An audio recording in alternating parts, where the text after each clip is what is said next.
প্ৰশাসন বা শাসন ব্যৱস্থাটোৱে কঠোৰৰ পৰা কঠোৰ ব্যৱস্থা সদায় লৈছে, কোনো দোষী হাৰি যাব পৰা নাই। কিন্তু তাৰ পৰৱৰ্তী পৰ্যায়ত আদালতৰ কথাটো এটা সুকীয়া হৈ যায়। কিন্তু যিটো জনজাগৰণৰ শিৱসাগৰত সৃষ্টি হ'ল, সেই জনজাগৰণটো যাতে অসমৰ প্ৰত্যেক জেগাত সৃষ্টি হয়।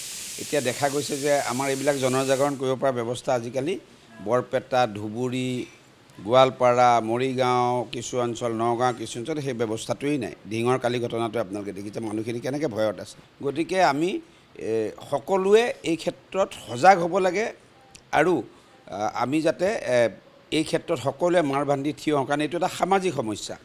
আজি এনেকুৱা ধৰণৰ ক্ৰাইমবিলাক আপুনি সংগঠিত যিবিলাক ক্ৰাইম থাকে, অৰ্গেনাইজ ক্ৰাইম, তাৰ ক্ষেত্ৰত পুলিচে ক্লু পায় বা পুলিচে তাৰ ওপৰত ইণ্টেলিজেঞ্চ থাকে, ব্যৱস্থা ল'ব পাৰে।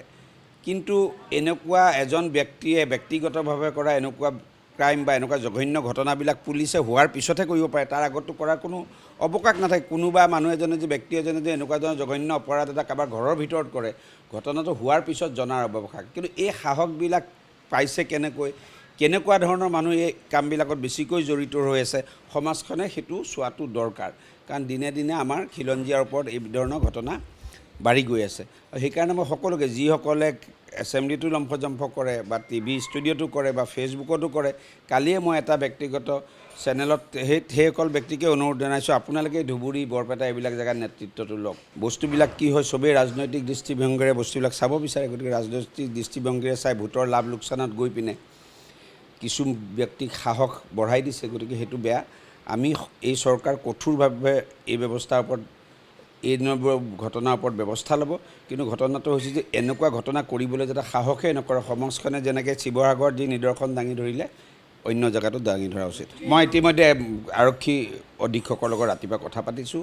টিউশ্যন কৰিবলৈ যায় সেই ইমামজনে টিউশ্যন কৰিবলৈ গৈ তেওঁ এই ঘটনাটো সংঘটিত কৰাৰ চেষ্টা চলাইছিলে। তেতিয়া মানুহে গম পালে তেওঁ পলাতক হৈ আছে। আৰক্ষীয়ে খুব ক্ষিপ্ৰতাৰে অভিযান চলাই আছে। মই আশা কৰিছোঁ যে অতি শীঘ্ৰে কৰায়ত্ব হ'ব দুষ্কৃতিকাৰীজন। প্ৰশাসন বা শাসন ব্যৱস্থাটোৱে কঠোৰৰ পৰা কঠোৰ ব্যৱস্থা সদায় লৈছে, কোনো দোষী হাৰি যাব পৰা নাই। কিন্তু তাৰ পৰৱৰ্তী পৰ্যায়ত আদালতৰ কথাটো এটা সুকীয়া হৈ যায়। কিন্তু যিটো জনজাগৰণৰ শিৱসাগৰত সৃষ্টি হ'ল, সেই জনজাগৰণটো যাতে অসমৰ প্ৰত্যেক জেগাত সৃষ্টি হয়।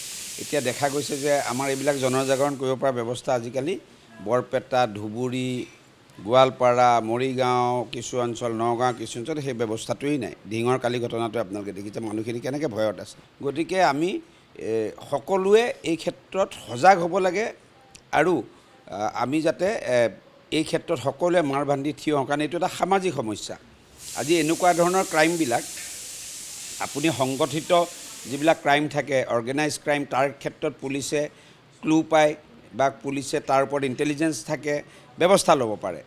কিন্তু এনেকুৱা এজন ব্যক্তিয়ে ব্যক্তিগতভাৱে কৰা এনেকুৱা ক্ৰাইম বা এনেকুৱা জঘন্য ঘটনাবিলাক পুলিচে হোৱাৰ পিছতহে কৰিব পাৰে, তাৰ আগতো কৰাৰ কোনো অৱকাশ নাথাকে। কোনোবা মানুহ এজনে যে ব্যক্তি এজনে যে এনেকুৱা ধৰণৰ জঘন্য অপৰাধ এটা কাৰোবাৰ ঘৰৰ ভিতৰত কৰে, ঘটনাটো হোৱাৰ পিছত জনাৰ অৱকাশ। কিন্তু এই সাহসবিলাক পাইছে কেনেকুৱা ধৰণৰ মানুহ এই কামবিলাকত বেছিকৈ জড়িত হৈ আছে, সমাজখনে সেইটো চোৱাটো দৰকাৰ।